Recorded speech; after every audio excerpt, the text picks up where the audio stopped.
This is David. So I'm going to answer via video so you get full answers. Thanks again for letting me answer this way as opposed to trying to set up a time to talk. I just got home and I'm going to be pretty busy. Um, how?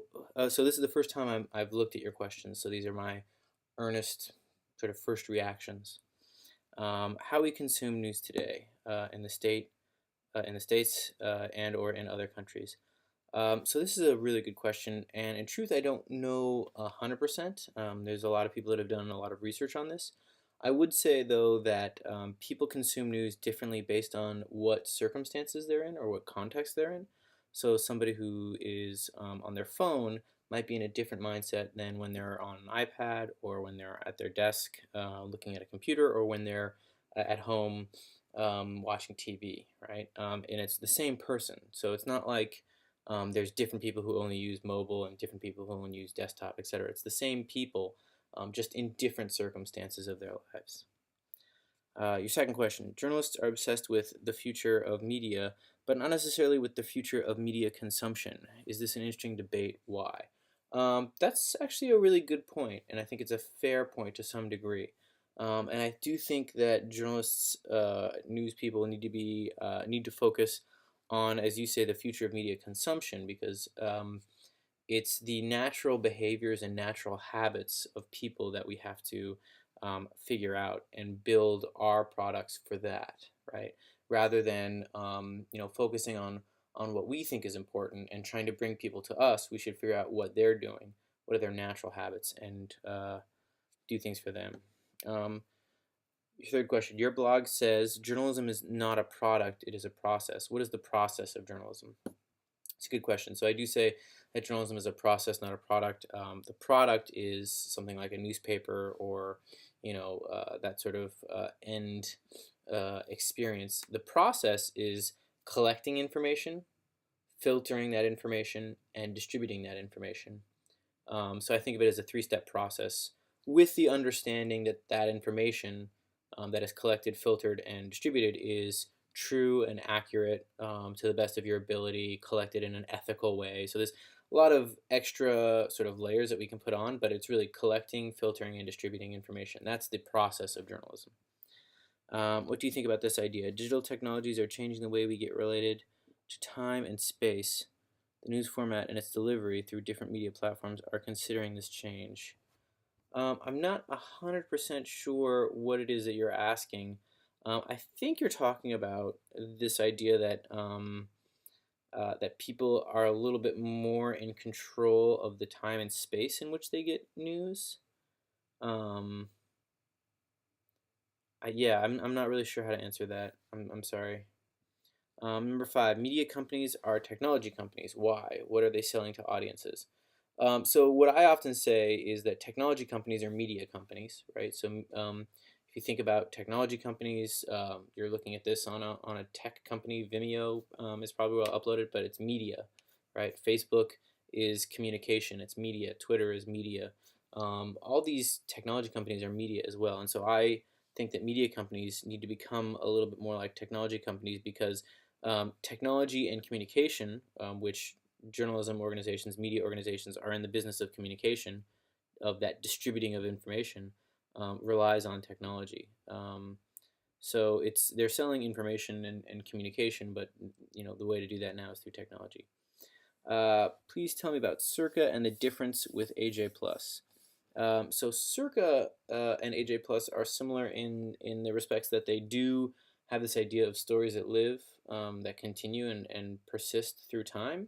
I think of Circa as kind of a comment or a play on wire service like Associated Press or Reuters, whereas AJ Plus is a little bit more about thinking about how broadcast evolves for the future and what broadcast looks and feels like in the future. And so there's a different tone, there's a different aspects of an appeal to emotion or not. Circa is not about appealing to emotion, it's about sort of like intellectual and facts and like what happened, and AJ Plus is a little bit more about trying to capture the meaning or context in someone's life for the news. What do you think about the relation between transparency, technology, and journalism? What are the consequences for democracy and citizens? Transparency, I think, is incredibly important, especially when it comes to money. Usually, is when I bring up transparency. Money plays a factor in media, and I think the more transparent we are about that, the better. I don't know if transparency in technology and journalism. I mean, again, I've talked about technology and journalism, and again, with transparency, I'm usually talking about in terms of it usually comes up in terms of money, right? And I often say that there's no such thing as clean money, but you have to be transparent about where your money comes from. That's the best thing you can do. Which news format satisfies our needs for information in today's media context? Is the format or the content or both? So again, I don't think that there's one solution. I think it's really about different products for different experiences. That any one person has different experiences. So again, the same person who gets satisfied, has their information needs satisfied on a mobile phone when they're on their commute, might want a different experience when they're at home in bed or something like that. And one organization doesn't have to necessarily cater to all of them. Circa very much focuses on the sort of like morning commute kind of experience, I think. And AJ Plus actually, I think, is a little bit more later in the day, almost like the news. You already know it, and now you want to try and figure out like what it means for you. So it's almost like a later time in the day or a different context. But it could be the same person that appreciates both, depending on sort of their situation and their mood. Why journalists consider big data as the savior for journalism? So I wouldn't say savior. I would say that it's a benefit. It's a big boon, mostly because it's something that we didn't have before. That's maybe one of the reasons why it's talked about a lot now is, our ability to understand data about how people are using our information. So our ability to analyze our own data as well as data from the outside world is accessible and crunchable in a way that it wasn't before. So that's a really important sort of development. You worked as a scholar at UC Berkeley. What is important to learn in the university about journalism and digital technologies? Um, so I'm now talking about one of the benefits of being a student when I talk about this, not necessarily a scholar. But I do think that uh, studying journalism is one of the best liberal arts educations someone can get, especially for undergrads. I think about undergraduate students and they're trying to learn about the world, and they want skills that are practical and applicable going forward. And I think journalism is one of the best things that you can study as an undergraduate student because it gives you an understanding of media and the ability to communicate. And again, there's this understanding of technology now that is inherent in journalism, and all of those are applicable whether or not you become a journalist.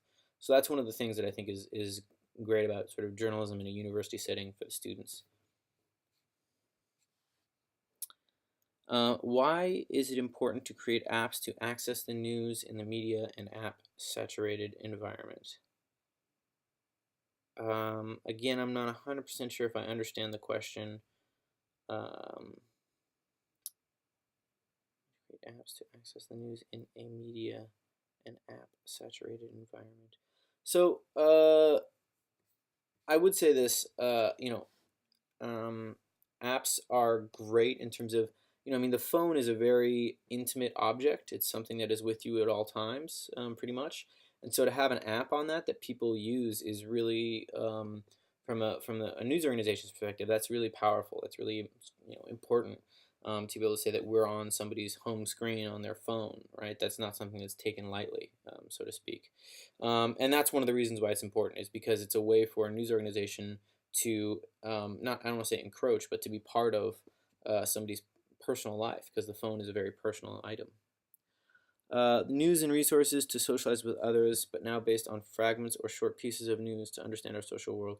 Do you think we're still able to socialize with others based on these types of news stories? Yes, I do. They are short. If I'm understanding the question, there is this element of the river of news is constantly flowing, and we're getting little segments here and there, but they add up over time. And I think if someone is critical and is able to sort of pay attention to the fragments as they come and go, that can be really powerful for them as individuals to understand both a story as it evolves, um, but also their relationship with other people, right? I mean, in the past, you would have to meet someone in person and catch up with an old friend. You'd go out to dinner and spend 3 hours and catch up on their lives. And now you just get little bits here and there through Facebook, let's say. So it's not that one 3 hour binge catch up, but it's little bits, and you still know about their big life events when they have kids, when they get married, etc., etc. So these are all your questions. I hope that this helps. Feel free to send me more if you have more. And yeah, okay.